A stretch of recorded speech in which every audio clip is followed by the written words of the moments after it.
Halo semuanya, perkenalkan nama saya Didi Supendi dengan NIM 642351112. Di sini saya ingin mempresentasikan tentang analisis strategi pemasaran, penentuan harga, dan pangsa pasar melalui studi kasus.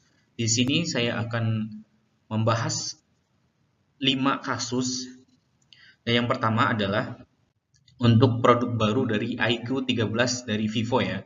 Di sini iQOO 13 itu ditunjukkan untuk para pemain game mobile yang menginginkan performa tinggi dan mempertimbangkan aspek demografisnya.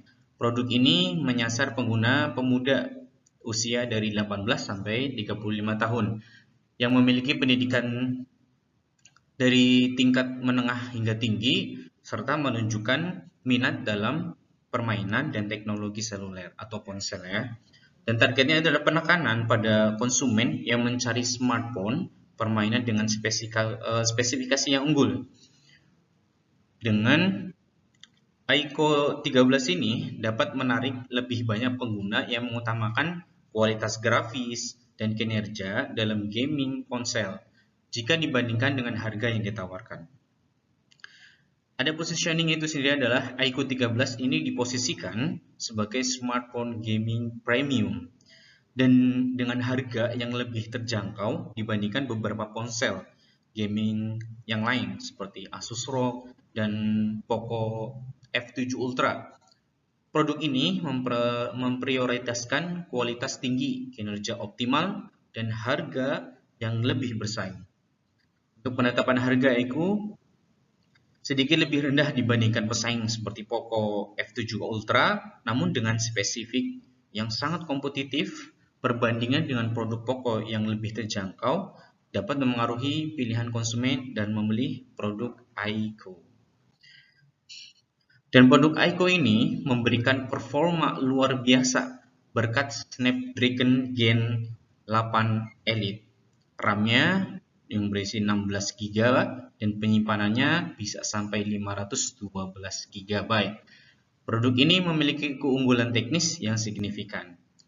Untuk harga ini memberikan tawaran yang kompetitif jika dibandingkan dengan Poco F7 Ultra, tetapi memberikan lebih banyak nilai bagi pembeli yang mencari performa tinggi dengan harga yang terjangkau. Untuk penjualan dilakukan melalui berbagai platform ya. Ada bisa online serta kerjasama dengan toko resmi, Vivo dan operator ponsel untuk menawarkan paket bundling. Dan untuk promosi aktif di platform media sosial dan bekerjasama dengan influencer game di media sosial. iQOO juga bisa memberikan potongan harga dan paket aksesoris. Untuk layanan pelanggan itu berfokus pada respon konsumen dan menangani pernyataan serta keluhan dari pengguna. Bisa nanti dihubungi dari customer service-nya. Kemudian di sini ada teori datanya yang saya dapat mengacu pada model STP-nya ya, strategi dan tadi. Kemudian iQOO sendiri menargetkan segmen pasar muda yang tertarik pada permainan dan mencari ponsel yang memiliki daya tinggi. Informasi pasar yang memperlihatkan peningkatan pemain ponsel gaming di Asia bisa memperkuat keputusan strategi ini. Tren gaming mobile Indonesia di tahun 2024 meningkat 14%. Jadi pasar potensial ya. Kemudian untuk kasus yang kedua, di sini ada JBL Tour Pro 3. JBL untuk mengarahkan perhatian pada konsumen kelas atas yang menghargai mutu suara dan inovasi.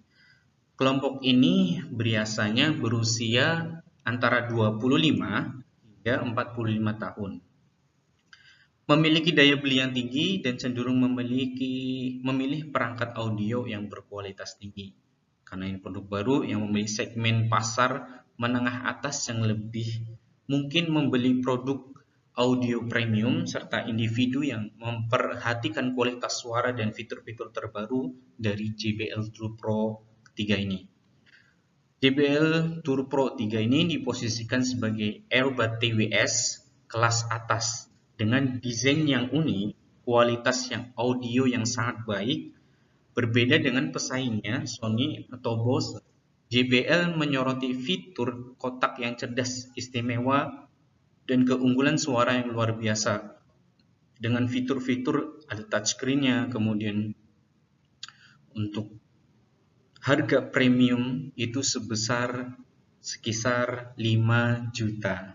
Kemungkinan menetapkan strategi harga berbasis nilai, di mana harga ditentukan oleh manfaat yang diperoleh konsumen dalam kualitas suara, fitur, dan desain yang istimewa.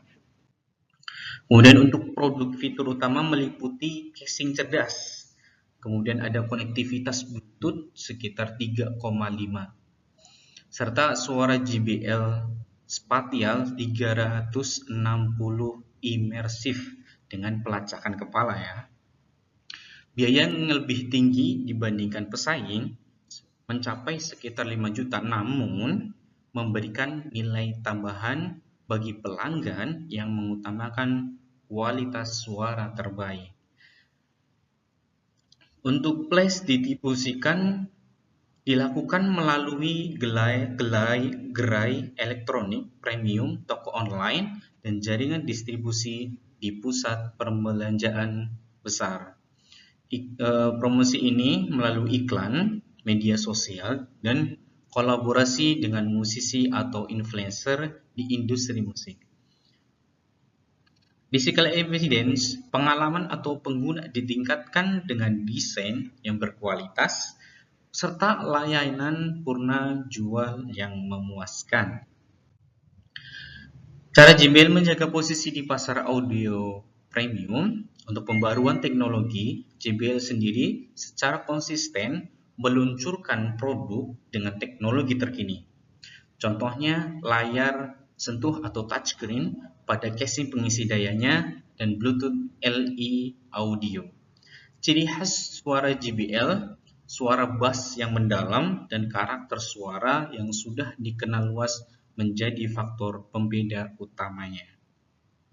Kerjasama dan nilai merek, JBL sering berpartisipasi dalam kolaborasi eksklusif, konser, serta menjadi sponsor berbagai acara audio. Layanan purna jual dan garansi resmi ini menjadi tambahan penting bagi segmen premiumnya. Yang ketiga, di sini ada kasus mobil listrik BYD. Strategi 4PS atau 4 pasar marketing mix yang diterapkan oleh BYD di Indonesia terbukti efektif dalam menjangkau berbagai kalangan konsumen dengan produk yang terjangkau yang sesuai kebutuhan pasar hingga harga yang kompetitif, distribusi yang luas, dan promosi yang agresif.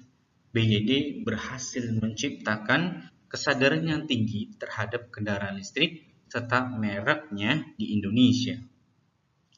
Untuk segmentasi pasar BYD menargetkan konsumen dari kalangan menengah ke atas yang memiliki ketertarikan terhadap kendaraan ramah lingkungan dan kebutuhan mobilitas yang tinggi. Segmen ini ditujukan bagi individu sekitar berusia hingga 30 sampai 50 tahun yang memiliki pendapatan tinggi dan peduli terhadap isu lingkungan. Untuk targetin BYD memilih untuk fokus pada pasar kendaraan listrik di Indonesia yang sedang berkembang, menyediakan pilihan yang ekonomis dibandingkan Tesla yang memiliki harga lebih tinggi. Untuk positioningnya ada BYD ditempatkan sebagai kendaraan listrik yang terjangkau tanpa mengorbankan kualitas ataupun teknologi, berbeda dengan Tesla itu sendiri yang lebih mahal. Dan mungkin ini adalah saingannya dari BYD itu sendiri.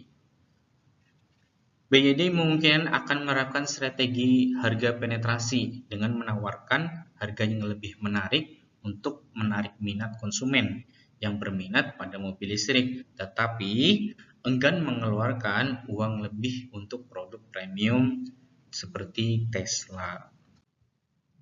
Untuk data penjualan dan strategi penempatan harga, Tesla dan BYD memiliki produk harga dan metode pemasaran yang berbeda, tetapi mereka mempunyai strategi pemasaran yang sama yang telah menjadi pemimpin dalam industri kendaraan energi baru.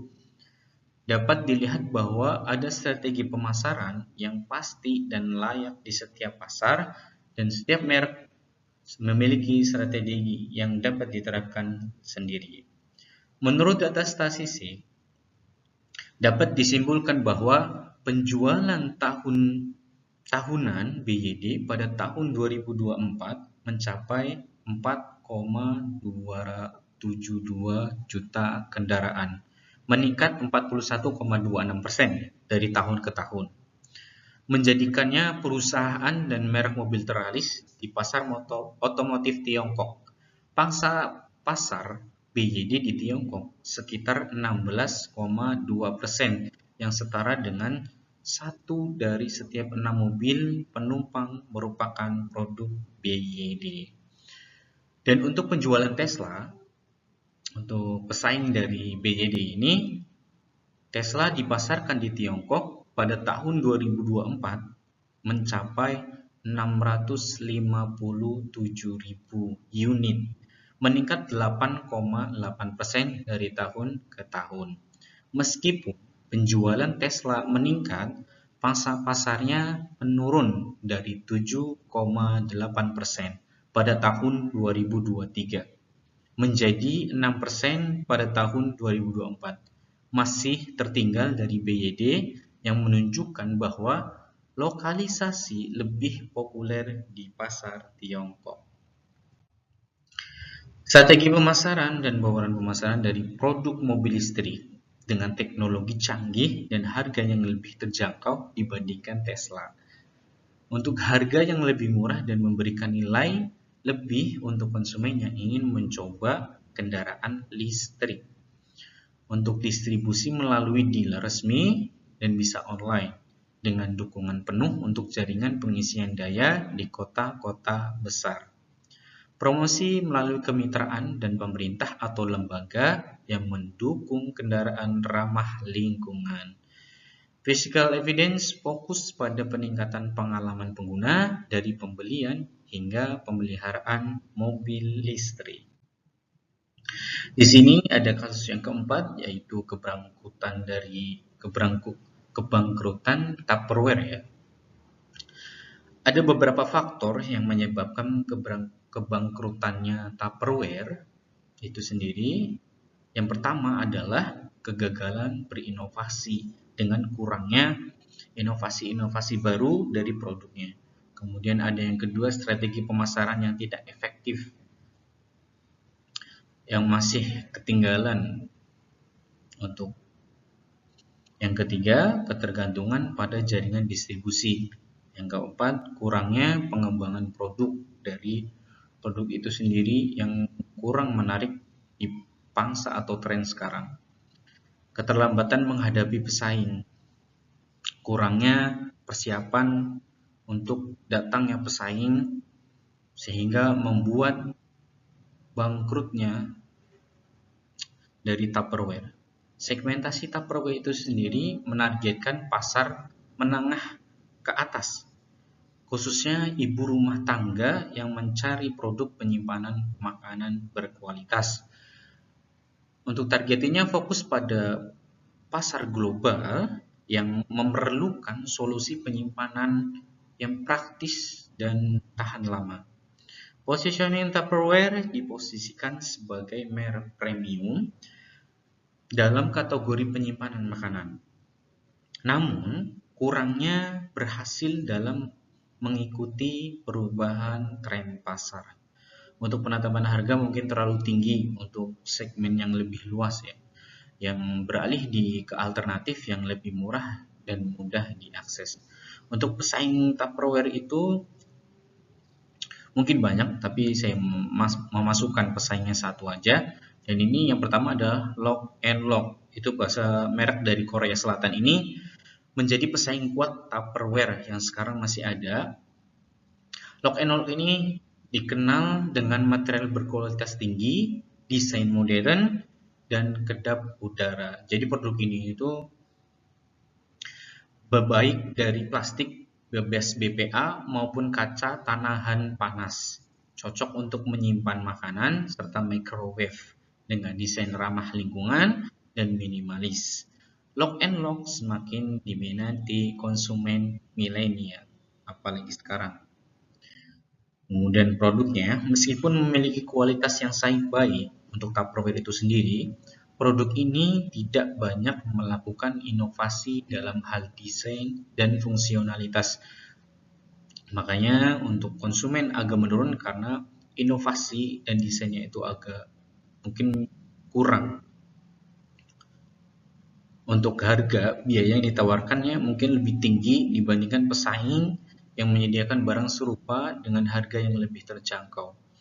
Karena harganya yang mungkin terlalu tinggi dibandingkan produk yang lain, maka berkurangnya konsumen untuk membeli.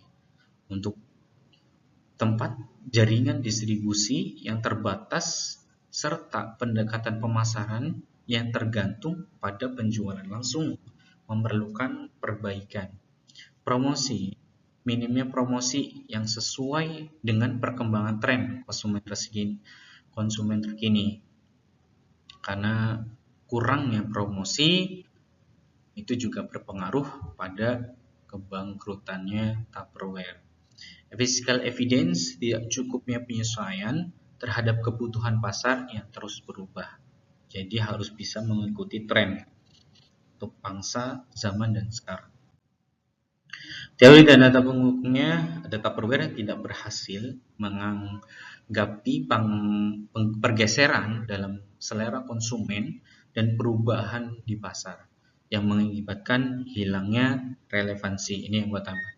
Kemudian saham perusahaan produsen wadah makanan ikonik asal Amerika ini yang didirikan oleh ahli kimia Earl Tupper 77 tahun lalu anjlok signifikan sejak tahun lalu dan telah kehilangan kapitalisasi pasar hingga 95% dalam 3 tahun. Itulah penyebabnya kenapa Tupperware bangkrut dan tutup. Untuk step ini menargetkan konsumen yang menginginkan air mineral berkualitas. Ini adalah untuk produk kasus kelima, yaitu air mineral Aquaviva. Untuk menargetkannya, ada konsumen yang menginginkan air mineral berkualitas tinggi sehingga menggunakan teknologi pemurnian. Dan targetnya berorientasi pada konsumen dari kelas menengah yang memperhatikan mutu air dan mencari produk yang lebih bersih dan aman. Untuk positioning Aquaviva diletakkan sebagai air mineral berkualitas tinggi dengan teknologi nano purifikasi, memberikan keunggulan dibandingkan produk air mineral lainnya. Untuk penetapan harga menggunakan strategi harga bersaing dengan sedikit lebih tinggi dibandingkan dengan Aqua dan Nestle, tetapi memberikan klaim kualitas yang lebih baik. Strategi pemasaran untuk bauran dan pemasaran 5P atau produk yang pertama teknologi nano purifikasi yang menjadi pembeda Aquaviva dari pesaingnya. Jadi produk ini menggunakan nano purifikasi Nano 7 purifikasi ya, yang membedakan antara Aquaviva dengan pesaing lainnya, kayak Aqua atau Nestle. Untuk harga tarif yang kompetitif tetapi sedikit lebih tinggi dibandingkan produk pesaing. Untuk penyalurannya melalui jaringan distribusi nasional dan pengeceran besar. Untuk promosi menggunakan undian tutup botol sebagai daya tarik bagi konsumen. Itu yang membuat naiknya penjualan dan menariknya untuk konsumen. Ada physical evidence menekankan pada kemasan dan metode produk yang memastikan mutu produknya. Dan di sini ada data kompetitor dari beberapa pesaingnya Aquaviva. Yang pertama adalah Aqua yang sudah terkenal dengan brandnya peringkat pertama dari pangsa pasar sekitar 36-50% dengan brand premium dan yang paling diingat oleh kalangan umum yang terbiasa. Yang kedua ada Le Mineral yang menjadi peningkat kedua yang menjadi pilihan utama masyarakat di Indonesia untuk berbuka puasa. Itu bisa mencapai 30 sampai 46%. Le Mineral naik di waktu bulan puasa. Dan untuk peringkat ketiga ada dengan Nestle dengan peringkat ketiga sampai dengan sekitar 5 sampai 12%. Pangsa pasar yang ditekankan proses 12 tahap global dan jangkauan distributor kuat. Dan yang terakhir adalah Fit, bagian dari Danone juga, Aqua sebenarnya, sebagai merek andalan memiliki pangsa pasar 6% dengan harga yang lebih ekonomis. Terodata yang mendukung dari klaim studi dan pernyataan profesional tentang manfaat mineral dan filtering untuk air mineral Aquaviva ya. Proses yang menggunakan teknologi nanopurifikasi dan komposisi mineral yang spesifik. Ini referensi yang sudah saya cantumkan untuk beberapa tadi 5 kasus tadi yang berhubungan dengan produk-produknya. Mungkin itu saja yang bisa saya sampaikan. Maaf kata kalau ada salah-salah kata. Saya akhiri. Wassalamualaikum warahmatullahi wabarakatuh.